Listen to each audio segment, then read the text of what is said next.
State is a living organism rooted in territory. मतलब state को एक लिविंग ऑर्गेनिज्म की तरह हमें देखना चाहिए। जिस तरह जैसे जैसे जीव का विकास होता है वैसे वैसे उसे और अधिक भोजन की आवश्यकता होती है। उसी प्रकार जैसे जैसे स्टेट ग्रो करेगा उसको और अधिक रिसोर्सेस चाहिए और अधिक टेरिटरी चाहिए। आप ऐसे समझो जैसे जैसे पॉपुलेशन बढ़ेगी और अधिक रिसोर्स क्रंच होगा। तो फ्रेडरिक रेड्जल ने पॉलिटिकल ज्योग्राफी में यह कॉन्सेप्ट दिया जिसे आप ऑर्गेनिक स्टेट की थ्योरी कहते हैं, और यह बात बताई। चीन के अगर विस्तारवादी व्यवस्था को देखें तो चीन बहुत हद तक इसी कॉन्सेप्ट पर चलता है। उसे हमेशा टेरिटरी की एक भूख बनी रहती है।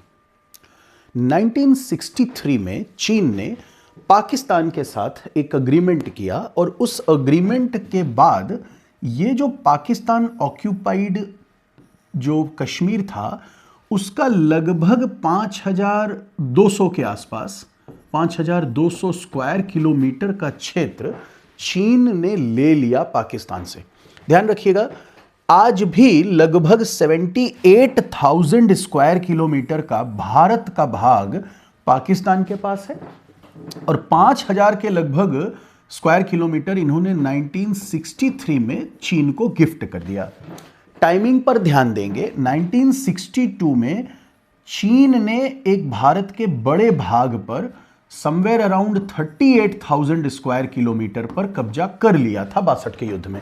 देखिए 62 के युद्ध में आप समझो कि पूरी तरह से उस कब्जे को पक्का किया गया, जबकि इस पर कब्जा करने की जो प्रक्रिया है, प्रोसेस है, तो 1950s में ही पूरा हो चुका था। सड़कें बन चुकी थी 1957 में ही, तिब्बत को जिनजियांग से जोड़ने वाली। भारत सरकार को इसकी जानकारी भी थी, हालांकि हम बहुत कुछ कर नहीं पाए। और 62 में फाइनली एक तरह से मोहर लगा दिया और भारत से एक बड़ा क्षेत्र उन्होंने ले लिया।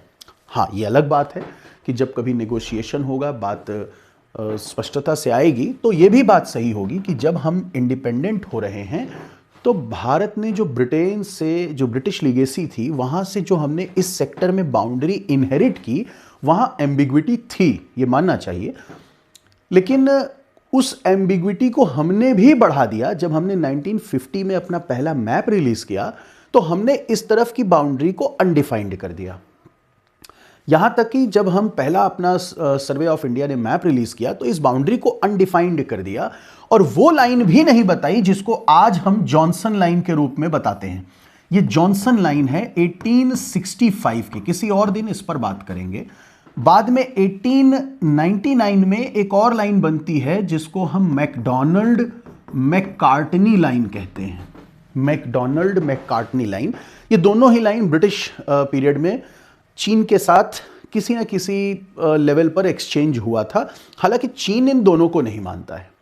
1950 में हमने इस पूरे क्षेत्र को अनडिफाइंड डिक्लेयर कर दिया और एम्बिग्विटी को फर्दर बढ़ा दिया। उसके बाद जो स्टोरी है वो तो बात की बात है, लेकिन अभी जो मुद्दा है वो साक्ष्यगाम वैली का है। तो साक्ष्यगाम वैली पाकिस्तान ने 63 में दे दी।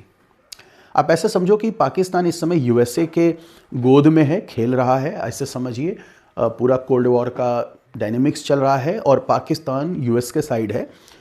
और यूएस चाह रहा था कि ये इंडिया और पाकिस्तान का कुछ एक तरह से एग्रीमेंट हो जाए, लेकिन इसी बीच में चीन एंट्री लेता है और ये क्षेत्र ले लेता है पाकिस्तान से। आज यही क्षेत्र फिर से चर्चा में आ चुका है। चीन बहुत दिनों से यहां पर कुछ इंफ्रास्ट्रक्चरल एक्टिविटीज कर रहा है, लेकिन अभी जो उन्होंने एक आप समझो कि प्रोजेक्ट सड़क परियोजना लॉन्च की है, उसमें ये कर क्या रहे हैं कि यहां पर एक अघिल पास है, काराकोरम। ये पूरा आप ऐसे समझो कि ये काराकोरम रेंज है और ये जो जगह है साक्ष्यगाम, ये एक रिवर है साक्ष्यगाम, ठीक है। तो इसीलिए साक्ष्यगाम वैली है। साक्ष्यगाम रिवर आगे जाकर मिलती है यहाँ पर चीन की जिनजियांग क्षेत्र में एक रिवर है Yarkand. So Shaksgam is a tributary to Yarkand. Note कर लीजिएगा इस बात को, किसी दिन प्री में आ सकता है। और Yarkand is a tributary of Tarim. Tarim आपकी टकला मकान जो डेजर्ट है आगे चीन में, उसकी रिवर है, उसमें से होकर बहती है। उसकी ट्रिब्यूटरी है यारकंद, यारकंद की ट्रिब्यूटरी है सक्शगाम। और ये आपका, अगर ये आपका काराकोरम रेंज है तो काराकोरम के इधर है सक्शगाम वैली, ठीक है, और यहां कहीं है हुंजा वैली। तो हुंजा रिवर, ये देखिए हुंजा, ये हुंजा और गिलगिट दोनों मिलकर, हुंजा और गिलगिट दोनों रिवर मिलती हैं और उसके बाद दोनों मिलकर इंडस में मिल जाती हैं, ठीक है। तो आप कह सकते हो Gilgit is a tributary and Hunza joins Gilgit and Gilgit joins Indus. Now what happens is, जो चीन पाकिस्तान का इकोनॉमिक कॉरिडोर चर्चा में आता है वो सक्शगाम वैली से होकर नहीं जाता है। तो कई वीडियोस मैंने ऐसा देखा कि उसमें ऐसा बता रहे हैं कि इस चाइना पाकिस्तान इकोनॉमिक कॉरिडोर या जो काराकोरम हाईवे है वो इस क्षेत्र से जाता है। नहीं, यहां से नहीं जाता है, वो यहां कहीं पर खुंजारेब पास है। कौन सा माउंटेन पास है काराकोरम में? ये पूरी काराकोरम रेंज है, खुंजारेब, नोट कर लीजिएगा, खुंजारेब पास है, वहां से होकर ये जाता है और ये हुंजा वैली है, ठीक है। तो जो सीपेक है वो हुंजा वैली से जाता है और जो सक्शगाम वैली है वहां से ये यहां पर स्कर्दू है, यहां से एक ऑल्टरनेट रूट संभवतः ये डेवलप करने का लॉन्ग टर्म में इनका विजन है और इसीलिए यहां पर ये अघिल पास में, बात को समझना है, ये ऑलरेडी इनका कनेक्टेड है, यहां ये एक कनेक्शन तैयार कर रहे हैं अघिल पास में और बाद में ये इसमें एक ऑल्टरनेट रूट तैयार कर लेंगे सीपेक के लिए, ठीक है। भारत कह रहा है कि सक्शगाम वैली भारत का भाग है। आप ऐसे समझो कि दो लोगों के बीच किसी एक भूमि पर विवाद है, केस चल रहा है और एक ने उसी जमीन का एक टुकड़ा किसी थर्ड पार्टी को दे दिया, बेच दिया। तो जब आपकी वो टेरिटरी है ही नहीं तो आपको उसको किसी को देने का अधिकार ही नहीं बनता है। तो rightfully the whole of this region belongs to India, so हम 63 के इस चीन पाकिस्तान एग्रीमेंट को मानेंगे ही नहीं। यही बात भारत ने अभी कही है। ये जो भारत का स्टैंड है लगातार असर्ट करने का, ये निश्चित रूप से एक नया भारत है जहां हम न सिर्फ अपनी जो अभी अधिकार में हमारे पास है उसे हम होल्ड में ले रहे हैं, बल्कि जो हमारे पास नहीं है वहां पर कम से कम स्पष्टता से बात कह तो रहे हैं। जब चीन अरुणाचल प्रदेश में कह सकता है कि ये हमारी टेरिटरी है, तो हम तो सक्शगाम वैली तो विवादित क्षेत्र है ही, उसमें तो भारत ने कभी एग्रीमेंट किया ही नहीं है, तो हम बिल्कुल कहेंगे। अगर चीन इस बात को नहीं समझेगा तो हमारे पास तिब्बत का कार्ड खेलने का भी ऑप्शन है ही है। 1954 में हमने एक ब्लंडर कर दिया था, पंचशील एग्रीमेंट जिसका नाम है, और वास्तव में वो सिर्फ इस बात का एग्रीमेंट था कि हमने जो तिब्बत पर हमारे पास कुछ अधिकार थे जो ब्रिटिश पीरियड से एक तरह से बफर स्टेट की तरह था, उसको हमने चीन के पक्ष में मान लिया कि ठीक है, Tibet is a part of China.